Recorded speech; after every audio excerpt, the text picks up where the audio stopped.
Hi guys, and welcome to Bajerski YouTube channel. It's a beautiful day today.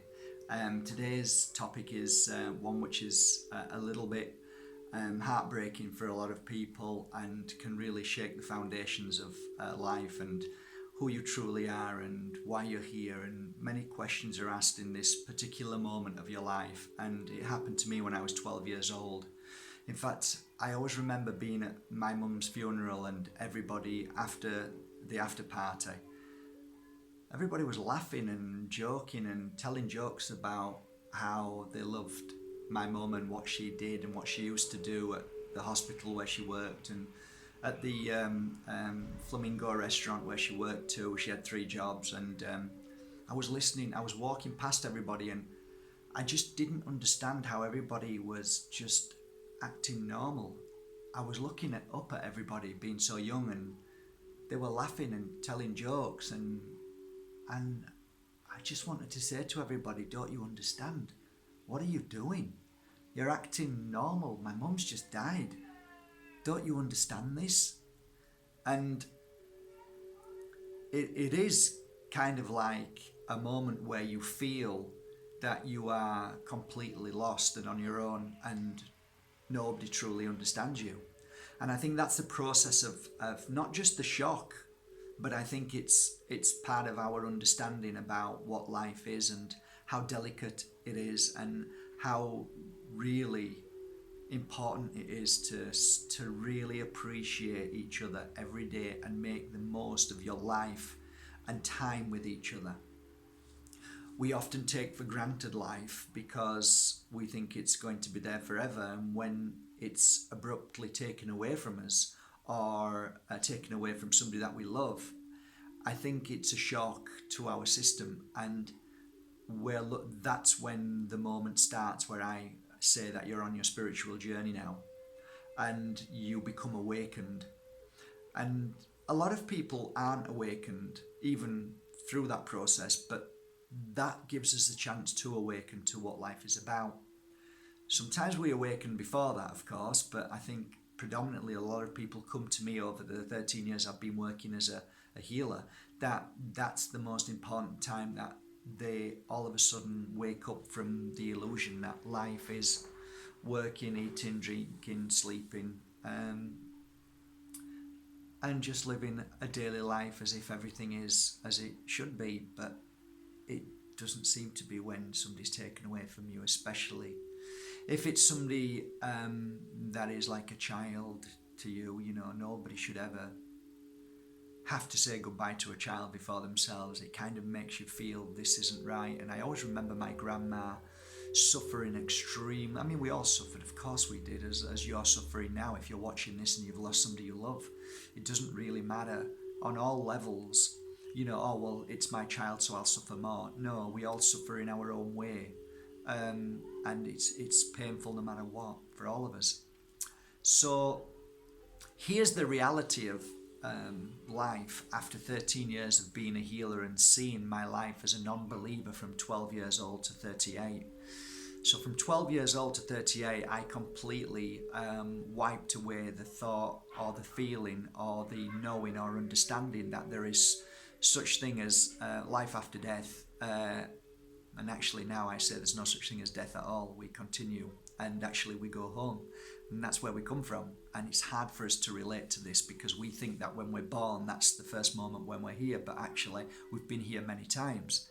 So it really is a change of the change of this mindset that we've been told by many people. We turn to dust and we're gone. We're not gone at all. We're just gone home. We've gone back from where we come from, and you know what? We're more happier at home than you can imagine. And I often say to people, you talk about a place called hell. I say sometimes this place on earth is hell. It can be really challenging. I don't believe in hell, there's no such thing. But if there is hell, and I think some parts of this world that we live on is hell, with the wars and the pain and suffering that people are subjected to. I don't believe in a place of fire, brimstone, and and if you don't believe in a certain religion, then you will go into that hell and you will burn and suffer for the rest of your life. I love the quote after that. But he loves you. But God loves you. But if you don't do what he's told, you will burn and suffer. You know, all of that, of course, you all know now is nonsense. So take all that aside and you realize that there is something in life and something in the passing of this life into our home which kind of rings true. And why is that? Why does it ring true? Well, we can either do one of two things when we say goodbye to somebody that we love. We can actually mean that with our whole heart, and we can suffer. Or we can embrace magic. We can embrace something that can't be seen. It's called faith. It is called faith. That's what it is. And it's a blind faith because at first it's kind of like, okay, well, I've had two choices. One choice is to suffer and reject all of what I kind of want to believe, that there is such thing as an afterlife, to no, there isn't, because this wouldn't happen to me. Nobody would take away somebody I love if there was such thing as an afterlife and make me feel this painful and so sad and hurt. You would never do that if there is a God. So you can walk that path like I did and reject everything, even though certain things happened and I still rejected them and I chose not to look at them. And now I look back with a smile on my face and think, God, my mum helped me so many times in situations that you wouldn't believe. You know, like I had two guys who pulled me into an alley once and about to really, well, I don't know what they were going to do. But out of nowhere, this like 7-foot guy appeared, a big guy, and said, what the hell do you think you're doing? And these two guys just shut off. And like there was loads of times when things like that happened to me, where somebody just appeared out of nowhere and I thought I was really lucky. No, you weren't lucky, Mark. You were looked after, just like you were and like you are. It wasn't up until I met a lady at 38 years old that she awoken me to things that I chose not to see. And I say that we choose not to see. It's true, we do choose not to see because of suffering and pain. And blame as well. We have to blame somebody and something, whereas really there's nothing to blame if you actually look at the bigger picture of life. We come and go all the time. And you know that sometimes when I read, I'm sorry I'm going off the mark, but you know sometimes when I used to read for over the 13 years for many different people, whoever they were, sat in front of me and they'd say I'd like to connect with my mum or my dad, and I'd read and say I can't pick anything up at all, I'm really sorry. They used to get so angry and upset. And then after a while I realised, why is it that I can connect with somebody so easy and you know, say like, you light a candle for your mother every night and you put it on the window at the side next to a red da-da-da. Oh my God, yeah, I can see it, I can feel it, they're showing me, they're telling me. And your mum's here now and she wants you to know, don't worry about your brother. I loved you equally. And oh my God, I thought you loved him more than me. And like afterwards they're like, oh, she is there. And then I'll read for somebody else and don't feel anything. And I come and it really upset me for a long time when I was reading for people and I just couldn't pick anything up. And then I came to the understanding that, I now know why I couldn't pick up on certain people. How silly of me not to understand. They've come back. They've come back into this world, into a new body, to an experience, another test and challenge or whatever they've come to experience. So it was a real turning point in my life to make me understand that's why I couldn't pick up on somebody. Because they're here again and they're learning and they're experiencing, and of course we come back again. So going back to where I was, there is that's one way of dealing with the suffering and pain, which is bereavement. You reject everything and just put it at the back of your mind and let it all go and just get on with your life. And that's one way of dealing with it for sure. There's certain elements that I would agree with that sometimes is a good way, because sometimes it's too much. I get it. I completely get it.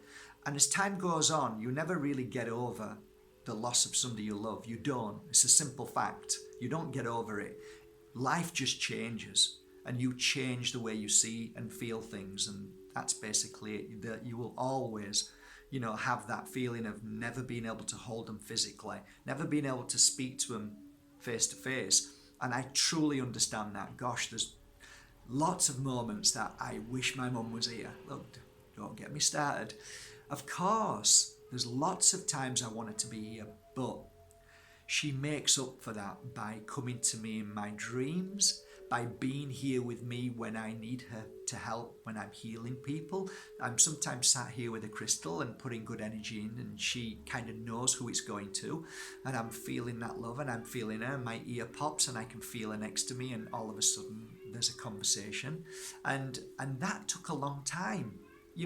Come on, is this real? Am I really speaking to my mum? You see, the imagination is, there's a clever manipulation of the darkness, which the darkness basically attaches to people who are weak.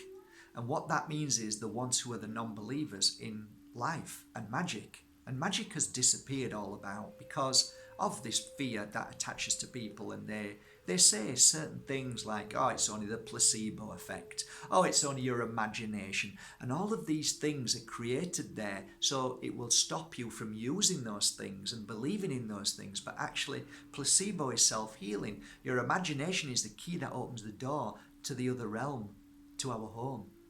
And once you get past this ridiculous mindset brainwashing that the most beautiful things are the right things and we've got everything the wrong way around, when we put it back the right way around and use our imagination, which opens us up, then we start to feel, we start to see, and all of a sudden there's a feather, there's this moving in the house, but how did that move from there to there? And little quirky things that you think, oh, I'm going nuts, and did I just smell something that reminds me of somebody?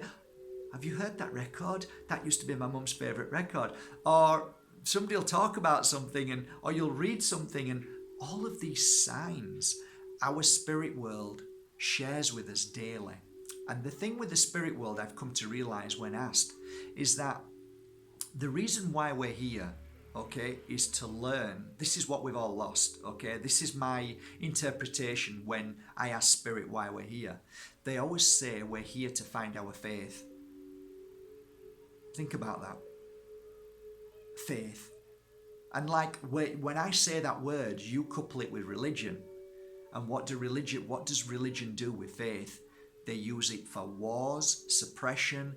So all the beautiful words that we have are used and turned around into darkness. But take away the word faith from religion and just turn it into an energy of belief in something that you cannot see. And when your eyes close and you believe you can't see, I would say that's the most beautiful time to see. That's when you see the most. So we come here to have faith, to learn, to experience, to understand what life is about, to feel pain and suffering and joy and all the other things. Okay, it's all an emotional roller coaster of highs and lows. And ultimately that's a kind of way that when you move into the light back home, you actually ask yourself, did I do my best? I made a mistake there. So maybe I should come back and learn that one again. And it's that simple. However, there is a kind of truth. And that truth is that spirit will never truly appear in front of you or live on CNN or BBC and say, hey guys, it's true, we're here.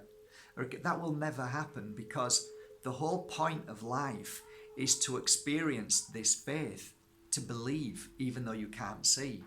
And that belief is that there is more to life than eating, drinking, sleeping and working. So we set out on a journey from being a child up till this moment. And all we do is follow like sheep. We listen to what people teach us and believe that. And we never actually truly feel for ourselves. There is only a few people in this world who actually ever stop and look around and take notice of everything. Because we're so led to believe that we need to be thinking all the time. We need to be progressing. We need to be this. We need to be that. When all along we should experience the moment and who we are and feel, not think, feel. And we've lost that connection, that communication, that instinct, that beautiful gift that we hold, which is called intuition. And this is the suppression of the dark. It's very clever. It's a manipulation done deliberately. You see, if you don't think, if you don't have goals and aims and time limits, then all of a sudden you have to go back into yourself and be at peace. So the darkness doesn't want that. It wants you to be busy. We call it bread and circuses, and it's what's been done over thousands of years. Keep the people in food and sports. Keep them busy and occupied so they're not thinking for themselves, and let the real true thinkers be the bosses and in control of everybody. When in truth we've lost the truth that we're all in control. We are all powerful. We are all seeing. We are all feeling. But we've lost that, and we've given that power away to the system. So going back to the truth of why we're here is because we have to find ourselves again and realize who we are. And I think bereavement is one of those moments that it really shakes our foundations to who we are and why we're here. So in truth, it's a very painful moment. Of course it is. But it's also a very important moment that we can actually find our true path. It can be a real painful moment, but a very important moment for us to accelerate our spiritual journey. So once you awaken to all that I've said, and now you find your intuition, your power, you're now more at peace, you're feeling more instead of thinking. Now you're very close to the spirit world, because you're now connecting to your higher self, which is the vibration of the spirit world. So if you imagine you work, eat and sleep every day, that's all you do, you're vibrating at this level, and the spirit world is vibrating at this level because they don't eat, sleep and work. They just are and always will be, and infinite love and everything. They're the sea. They're the drop from the sea. They are the sea. You know, it's all one. So you feel bereavement and you're suffering and you're going through all of this pain, but now all of a sudden you start to question all of that, and you start to feel, and you start to feel. And even if it's feelings of pain and suffering, you're still feeling, and you're opening, and you're now questioning what life is about. You're starting to want to know a little bit more on what life is all about, and am I getting everything right or wrong? And the more you start opening up, the more you connect to the spirit world. And thus, all of a sudden, you start to see and feel things because you're more aware. You're not now running around chasing your tail anymore. You're more aware. You're more open. So that's when these little miracles happen. So to finish off on a note, I would say to everybody, if you've lost somebody today that you love, then I am here to give you a big cuddle and say, we are all subjected to that very challenging moment in our life, whether it be 1 year old or 50 years old or 80 years old or whatever. We all go through that moment of losing somebody that we love, that we can't hold anymore. But I am here to tell you this with my hand on my heart. I have seen grown men who have no belief system or faith knock up my door after a healing session, after a week or 2 weeks or a month or 6 months, and say, Mark, you're right, I felt them, they're here. And it's the most beautiful moment, because I have seen so many people who have no belief system become so connected, so in tune to this, our world, beyond this world, that their whole life changes, and they then live in more of a peaceful life, knowing that one thought of a loved one, of your loved one, one thought from nowhere, is one of the key, beautiful signs to me that they're there. Why did I just think of my mum now? I wasn't even thinking about her, because she's there. The thought, the imagination is the key to attunement to our loved ones. So when you're thinking about them for no reason, that's because they're there and you're attuned to their energy. So that's why it comes into you, and that's why you have the thought. Sometimes a smell will come. That's because you're becoming attuned to them and you smell them and now you relate to them. Sometimes you'll hear a record, and why am I hearing that record? Because now you're becoming attuned to them. Why is that feather just fallen next to me? Why has this just happened? Why has that just happened? Because our spirit world walk by our side constantly, and they are there often, coming and going from doing their work. So they may be working on you, and they may be working on your dad or your mum or your brother or your sister, and they're doing multiple tasks, doing many things. And yes, they can be at 3 places at once. They're doing all their things. They're not always with us all the time. That's not how it works, but they are watching us all the time. Again, it's a very complicated and very in-depth subject about when we move into the light, where we can be at any one time. That's another subject for another day. But let me reassure you, one thought from your beautiful heart, free from pain and suffering, will bring them towards you. And to end on this beautiful note, my dear friends, if you want to know if your family in the spirit world are happy, then look in your mirror and see if you're happy. If you're sad, then you know that they're sad, because they only ever want to see you happy. And they are always with you and protecting you, and they spend their day, morning, afternoon, your time, because there is no time in the spirit world, looking after you and helping you to attune to happiness, to love, and to feeling of living in the moment. They're helping you constantly. That's the whole point of the spirit world working alongside us, and we work alongside them. We learn from one another. So your family are always there. So if you want to make a difference, if you want a reason why you should be happy, is because of this. The moment you're happy will be the moment that your family in the spirit world, your loved ones, will be happy too. So if you can't do it for yourself because you feel guilty or sorry that you missed them and you weren't there in time, or you never told them that you love them, hey guys, they love you, and they know you don't need to suffer that way. They know how much you love them. They know everything, trust me. They feel everything about you. There is no pain or suffering in the spirit world. There is no you did this, you did that. There is nothing like that. There is only love towards you, and because you, my dear friend, are equally beautiful and loving. The only reason why you feel these feelings in this world is because it's a learning world of emotions. When you leave to go home, you will understand why, because all of that disappears, because you are simply pure love.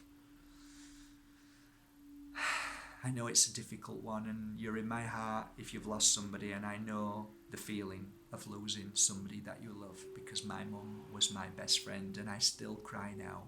I still feel that pain and that suffering, even though she's here any given moment, because sometimes we just want to cuddle, right? So today I'm giving you a cuddle from my heart to yours.